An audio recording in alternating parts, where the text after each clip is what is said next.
Last summer and spring, this channel tried to ring the alarm bell about what was happening with Ebola in Africa. We haven't spoken about it in a while, but there are new developments that you need to know. And it confirms everything that we were saying. This version of Ebola is very different than past versions. The main difference is it has a very long incubation time, meaning people can have it, they don't know they have it. There's no good reliable test for it. It can present just like the flu, just like the common cold. It's been mistaken for measles. But the new information is that there is a resurgence now, and this resurgence, they don't understand. And they even say this. They're burying this news because they don't want there to be a panic. But here we go. This is from The Guardian. Spike in Ebola cases alarms health officials in DRC. Many cases blamed on a single individual who appears to have caught the virus for the second time. Wait a minute. You remember their story? Their story was that once you got it and you survived it, you were immune to it and you couldn't reinfect. Now we proved that conclusively false because, of course, the doctor that came back here, testing completely clear in the plasma, but had it in his eyeball. There's other organs where this virus can hide, undetected, dormant, building its numbers, so to speak, and then it can reinfect again.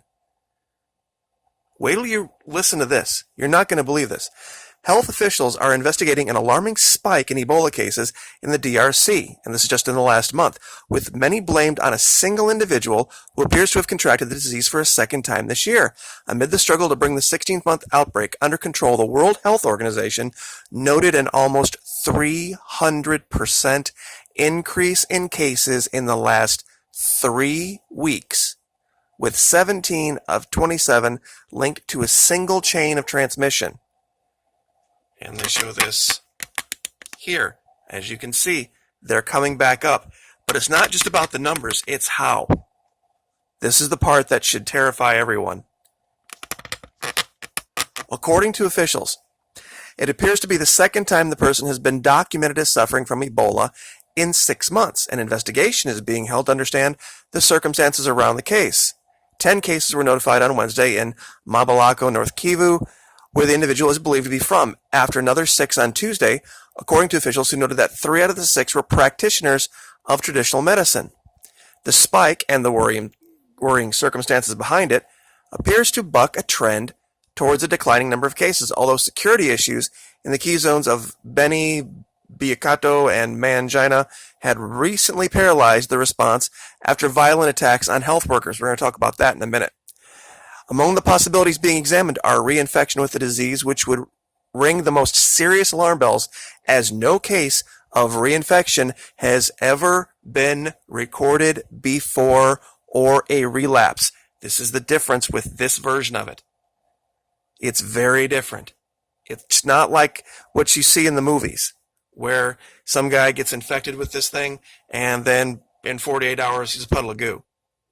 This is very, very different. It's much more, I'm trying to think of the right word here. I will in a minute.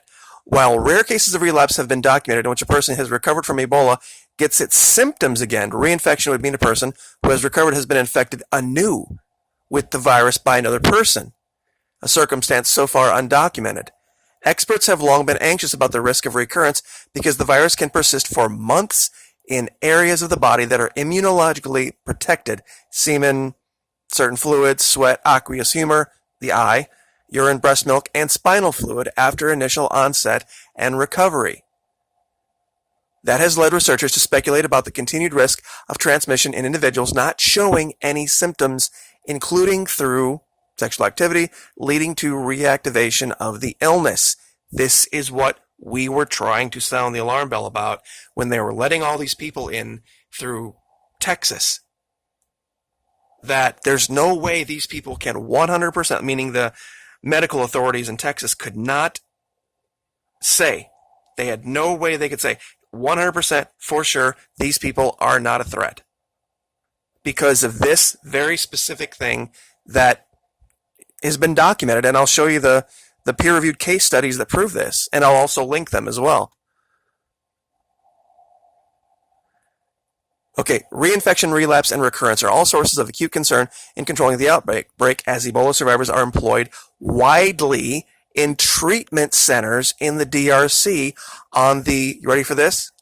Assumption. On the assumption they cannot usually recontract or transmit the disease.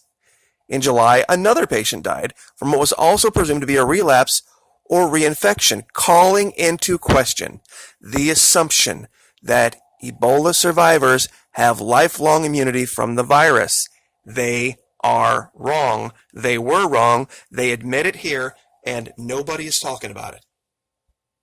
They just got proven how absolutely, totally, completely inept they are in dealing with this. I think, honestly, and I'm going to say it again, they've known this from the beginning, and they haven't said anything about it, because if they did, people would have freaked out. According to figures from the African Union, as of 8 December, the Ebola outbreak in DRC has claimed 2,209 lives since it broke out, with 3,327 recorded cases. Now, let's put that up next to this. You see, they told us that if they just declared it a national emergency, and if people just took these immunizations, quote unquote, that they would be fine. Well, there are people that have been declared completely free of the virus and totally healed, that all of a sudden, abracadabra, alakazam, kapoof, now they have it again. And they are infecting people. I wonder how many they could have let in here that could just one day go poof. Maybe in one of these homeless camps that we see all over the country. What's going to happen then? See, people like to point fingers and laugh at channels like mine when we try to get ahead of things and say, hey, stay away from the 24-hour shops. Maybe have some alcohol wipes or some disinfectant wipes. And change your behavior. Maybe have a mask. Maybe stock up on some things so you don't have to go expose yourself. You see, you say stuff like that, and people think you're just trying to get views. And what I was talking about before is these doctors that are quote-unquote under fire in the Congo from all of these different armed groups that think that, you know, some strange version of their God is punishing them or something. The only part of this article I want to show you is this.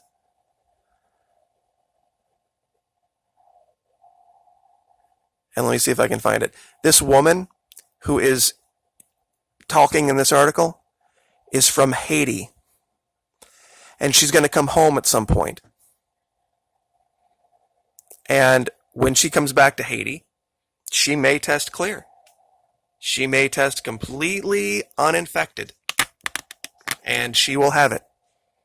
And she could bring it back here to the Western Hemisphere. And I don't blame her. I blame these idiots that are in charge of this, that if they don't know this, they need to get out of the business. And as far as that, those peer-reviewed case studies, here's the first one.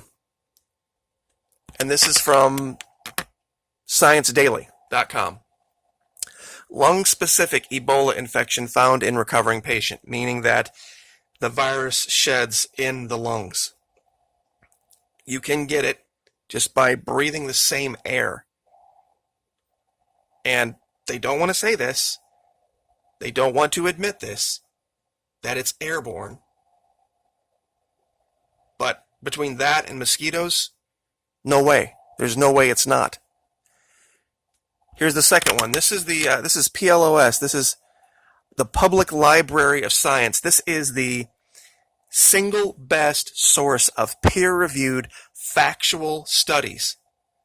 This is what doctors use. This is what universities use. Detection of viral RNA in tissues following plasma clearance from an Ebola virus infected patient. I will give you these links and you can read them for yourself. Viral RNA of Ebola in someone's lungs, meaning they were breathing it in and out on the tiny water droplets that we all breathe.